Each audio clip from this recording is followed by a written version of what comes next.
Hello everyone, in today's video I will show you how to get the author medal, champion medal and maybe even world record on a summer 2023 track 22. This map was suggested by Robin Phillips, who mentioned please make a video of summer 2023 track 22, the ice track. I have gold on all tracks but just can't get gold on track 22. Sad face. If you want to see so many other tracks being analyzed, make sure to comment it down below. Additionally, recently I have hit 2,000 subscribers, which I massively appreciate. And I have recently opened up a Patreon, which is one of the best places where you can currently support me, with also some small perks that you can get while doing so. Alright, so summer 2023 track 22. So this is a fully bobsled map. It's a very snowball heavy map. No pun intended, I guess. So it has a very similar structure as a full speed map, where in every single part of the map you just gain speed and it adds up till the end of the map. So it's very snowballs, and that's why there's quite big gaps, especially at the top of the map in terms of time wise, due to this snowball like structure of the map. But something noteworthy about this map is that it actually does follow a lot of the core things on how to take bobsled turns, especially the two types of approaches that you need to do during them. If you hunt this map, it will teach you on how to do most of the bobsled turns efficiently for the best outcome at the exits of the turn. Even for maps outside of the campaign, or let's say if you're playing like a couple of days, some random maps, maybe some tournaments, so it'll give you a better understanding on how to do exits of bobsled turns that make an appearance right here. Also, one thing important to mention, on keyboard and controller or an analog device, the approach how you do take the turns is tiny bit different. We're gonna watch the current world record by Andy, who is really a quite new player. I tried to research him, I could not find that many info, so really cool to see new names at the top of the leaderboards. Well, everyone else in the top 5 I know about. This player who does hold the world record at the moment on this map, I actually have not, so really cool to see that. So he is a controller player, but during the turns there are some minor differences on how to do on keyboard. So we'll probably will point them out and will give this keyboard explanation as well on some turns. Alright, so let's begin. So since it's a bobsled is, obviously a nice surface, it still follows most of the same procedures or the same physics as ice has. So on the very start, you want to do a small tap to the sides, which angles the car like this, and the car then slowly slides to the side. The very first turn might not be the best example, so we're going to jump a bit ahead for the very first explanation. So on bobsled turns, we usually want to aim for the very starts when the turns, start. That's going to be the main point where you want to do so, because ideally if you want to take bobsled turns, you want to be parallel with the lines right here. So that's going to be the best way how you can take any kind of bobsled turn, or the most efficient way how to take it. And that's always what you want to aim when you go for a turn, if you want to have a very straight exit point with a lot of momentum. So that's a very key noteworthy thing. The main reason why I jumped to this turn instead of the very first one. Alright, so let's jump back to the start. Main reason why it doesn't really work for the first turn, because you don't have that much speed, and additionally this first turn is not the usual, so this is like the cutoff version of the turn. And for this first turn you want to do if you are on analog dice, you want to do a partial steer with like 20% or 30% steer into it, and then maximize it as soon as you go upwards. When you are fully parallel on the side, you want to do a full steer afterwards. Right here he does a counter steer, so he doesn't wobble too much at the exit point and stays straight. If you are on keyboard, I highly suggest switching to action key number 4 for 80% of steering. So you go on this turn and then you just full steer this turn with action key number 4, and you do the same procedures while straightening out the car while still being in 80%, and the same thing you continue for the next turn. Then if we jump back to the controller or analog device point of view, so you want to do the same procedure as I said. Try to aim for the car at the start of when, let's just say, the curvature of the turn starts, and you want to aim here for the middle. But here one of the main reasons why I jumped to that turn a bit deeper in the map to explain how to have an efficient bobsled turn, he does it a bit differently. So as you see, he waves a bit more to the outside and then downwards. That's because there's a diagonal turn afterwards, and it will allow the car to be, let's just say, aimed at to the other side a bit more efficiently. It will give a tiny bit more momentum with that, because if you look at right here, he starts the entry at a bit later, and it allows the car to wave up a bit.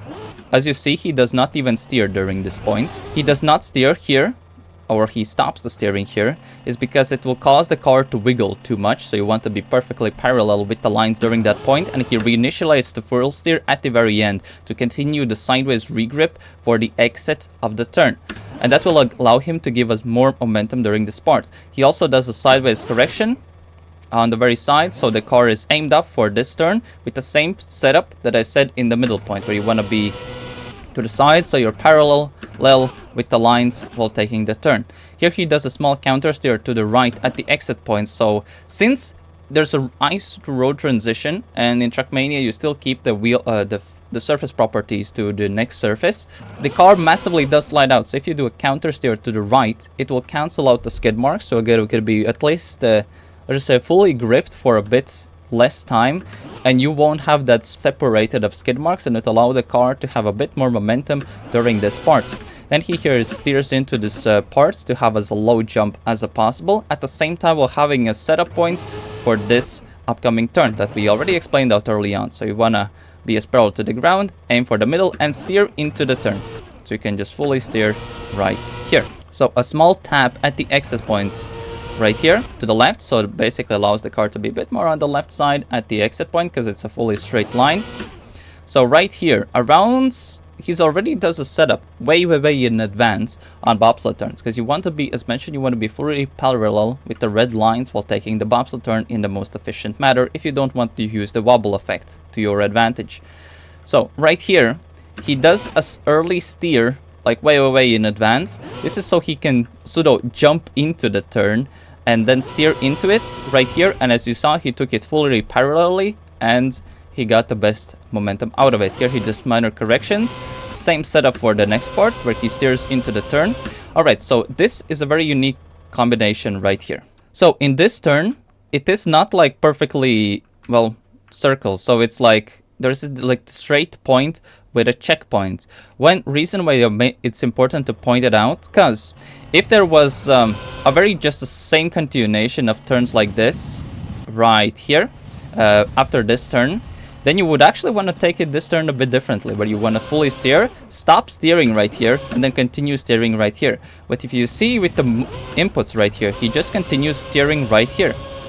And if we jump to the very start, so he did a very similar case where he kind of wiggled upwards, and then he got a more sideways position like that. That's kind of the same thing that he does right here. So he continues the steer movement, so the car flings a bit more upwards. That will allow the car to slide more aggressively to the other side, because there's a diagonal road this time around for the next part. And that will allow the car to be easily more set up to the right side. If he actually would have taken the way how I said, if there was just a straight or continuation of the bobsled part afterwards, he would enter more on the left side right here, and he would just yeet himself into the poles. So if he does the wave effect, immediately forces him to the other side, and he gets way more momentum for this part, especially because there's like a pseudo speed check with the freewheel block at this part. So the same case here, full steer. But as soon as he's off, let's just say the red bars, and it's like fully sideways, you do not want to steer, because that will cause the car to over rotate, and it's gonna be game over, and you're just gonna spin around at the exit point.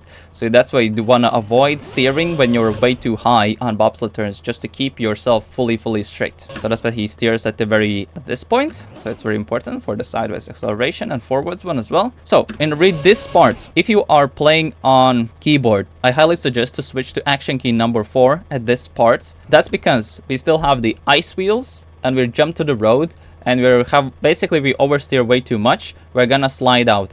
Especially if you do all of the previous parts quite well, you'll have a way more momentum as well. So it will become, this part will become way more difficult with that. And here, you either, if you're an analog device, if you see already based off the wheel position, he does not full steer, at least for the first few turns. Of course, since the speed accelerates, you can do that.